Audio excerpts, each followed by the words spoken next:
The objectives for this video are to conduct a hypothesis test for a mean when the population standard deviation is known using the p-value, and to learn about the effect that a change in the level of significance can have on the results of a hypothesis test.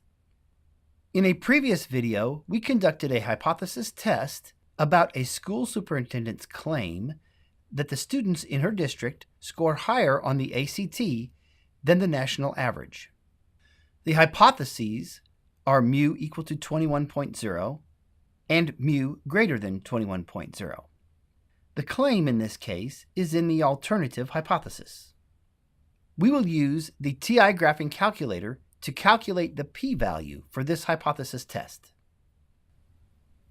We will begin by pressing Stat and cursor over to Tests. This will be a z-test, so we will press 1. We will be using summary statistics for this calculation, so make sure that Stats is highlighted and press Enter. Now cursor down and enter 21 for the hypothesized population mean. Cursor down and enter 5.4 for the population standard deviation. Cursor down and enter 22.3 for the sample mean.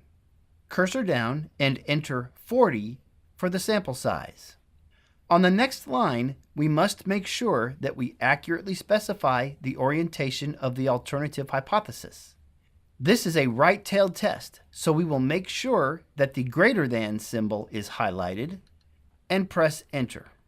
Now cursor down to Calculate and press Enter. The calculator gives us the p-value as 0.063932163. P-values are typically expressed with 4 decimal places. So the p-value in this case is 0.0639. Recall that the decision rule, when using a p-value, tells us that if the p-value is less than alpha, we should reject the null hypothesis. Since this p-value is greater than 0.05, we should not reject the null hypothesis. A statistician may comment that there is no statistical significance at a 0.05 level of significance. So the conclusion would be, at a 0.05 level of significance, there is not enough evidence to support the claim that the students in her district score higher on the ACT than the national average. Suppose now that the level of significance was changed to 0.10. In that case, the p-value would be less than alpha, and we would reject the null hypothesis, giving us the opposite conclusion from an alpha level of 0.05.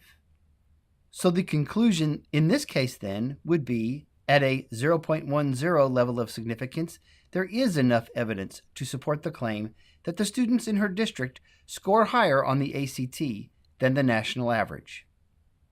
In this video, we learned how to conduct a hypothesis test for a mean when the population standard deviation is known using the p-value. We also learned about the effect that a change in the level of significance can have on the results of a hypothesis test.